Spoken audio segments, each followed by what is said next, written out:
Welcome to this new Flight Simulator update movie. In this movie we're gonna look at the changes in the GNS system, and especially the GNS 530 and 430, which are part of the Aircraft and Avionics update, which was, I would say, released already 2 days ago, but I need to correct myself because it's the beta version which has been released, right? So keep that in mind. It's not the full version or the official version yet, it's only the beta version. So let's have a look at these systems, right? So these are the systems, and as you can see, it shows me a new display, right? This one is, I would say, what you didn't see in the past, but you can do multiple things, right? It will perform a complete self-test, which is really cool. That wasn't part of the, I would say, previous version of the navigation system or the avionics, but they've added this, which will add a lot of value, right? So you will see some more information about this. You can see that the GPS is currently acquiring the signal, and then once loaded it will show you this display. This one is still, let's say, busy, right? You can see the different satellites which it tries to connect, and after that it has the GPS signal, and then you get this nice display. That's the first thing which has changed, right? So I would say it's really cool that they have added that. What they have also done is they made modifications to the satellite weather overlay support, also known as NextRad. To be honest, I didn't figure out yet where to find it, but I quickly looked in this case, and you can say, hey, display NextRad. Well, yes, let's do it, right? So I do expect that it would now work. Yes, because it now shows height, right? So it will now display the, let's say, the weather accordingly to the weather which is active. However, big disclaimer, that might not work yet because it's currently is the beta version. Then we've got the map, and the map can also be changed, right? We can change the group map, and then you can change, okay, hey, what's auto zoom, land data, avian data, and where is the orientation, and based on that you can use this small knob to change it, right? So change it to DTK up or track up, whatever you want. And then if you're not happy with it, simply press the clear buttons, which eventually will close this window. So that's really cool. So what are other things they've added? Well, if we go to the flight plan, they made some modifications to that, right? So we can exit the flight plan using this button, and then we can start entering the flight plan. Of course, if we're having the option here, come on, was the right click, simply forgot it because I enabled a new mode. And then we can find the, let's say, both the airports, but also the navigation signals which are close to us, right? Which makes sense. In this case, we're gonna configure the airport where we're departing from, just as a demo, right? We can simply search it by entering the name. And I'm doing this by the mouse, but I will show you a second method in a few seconds. So this is the airport, and once we're happy with it, we're gonna press OK, and then we can enter the other airport here, or VOR, for example.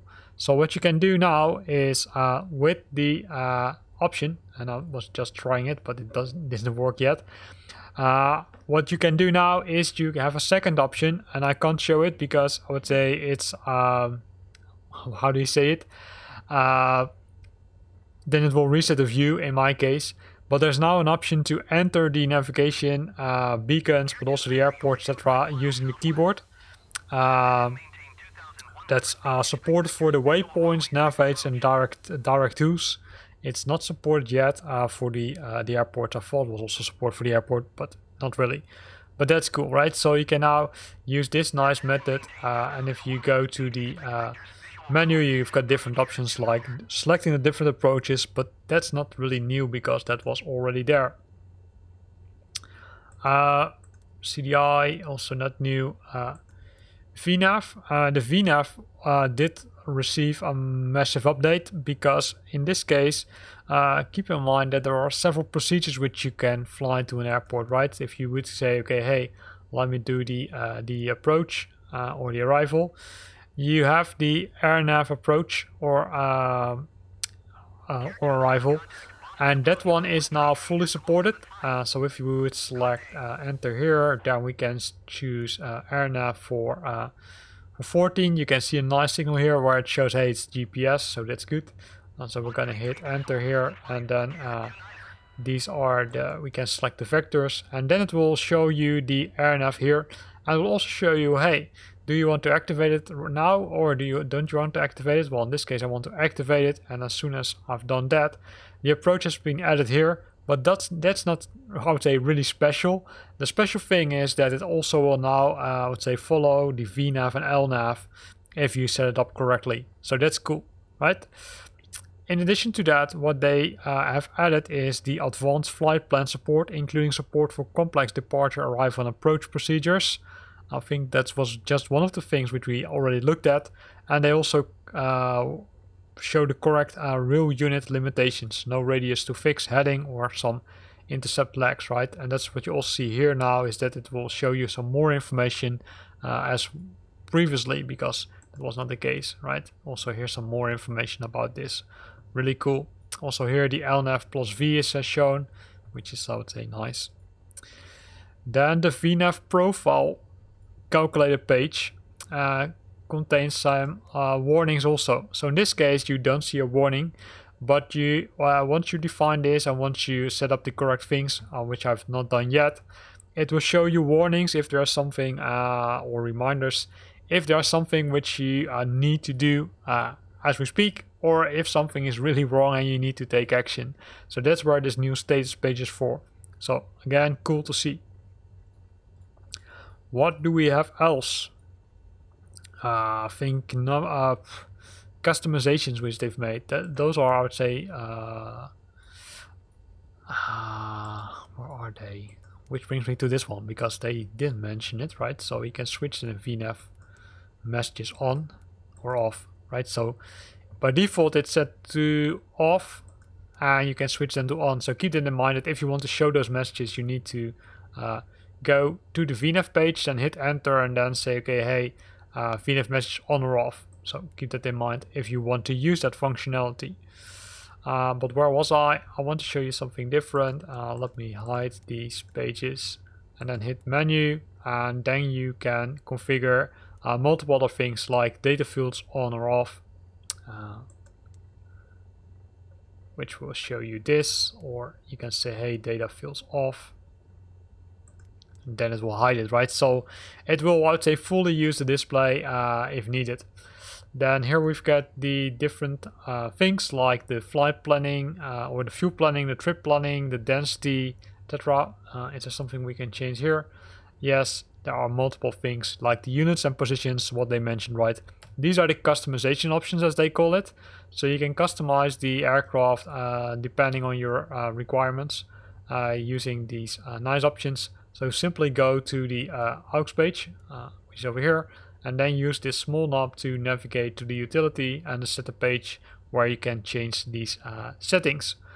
So really cool. For example, if I want to modify the date and time, I can do it right now, right? I can go to the date time, hit enter, and then I'm gonna change the format. For example, if I want to change the format to 24 hours, I can do that. I don't want to set an offset, so I'm gonna click the button again and then go back. Same thing goes for the units and position. Here you can configure the heading, what it needs to be, also the heading format, as well as the map datum, which can be changed here, as well as the pressure, the temperature, and the view. So a lot of customizations which you can now add in this nice system. The good thing is that the 530 received an update, but its small brother also received an update, right? So this one also received the same things as we just discussed, so I'm not going to go to them. You still have the options here also to show the next red, right? These are individual systems, so if you want to show it also on this one, you need to enable it. There are and all the other options which we just went to, like the customizations, the VNav profile, the full AirNav support, the advanced flight planning, and that's all being added to this system as well. So really nice update, which really adds a lot of, I would say, things which makes flying probably more realistic, and also helps you maybe, I would say, using this aircraft for training purposes, right? So if you're currently, I would say, training to get your flight licenses, then with this update, which makes things more realistic, you will probably have, I would say, a good simulator which will help you in that process. So here we end this video. In this video we looked at the specific changes for the GNS 430w and the GNS 530w. In this case for the Cessna 172, but they're also available in the Robin Cap 10, the Diamond DA40 and the Diamond DV20. And if you bought the Reno Air Races, then it's also available in the L39, the P51D and the T6. Here ends the video. I hope you liked it. If you liked it, then consider to use the like button. If you've got questions or comments, then feel free to post them in the comment box below. And if you want to stay up to date about new videos I'm posting, then make sure that you're subscribing to my channel. Thanks for watching and see you next time.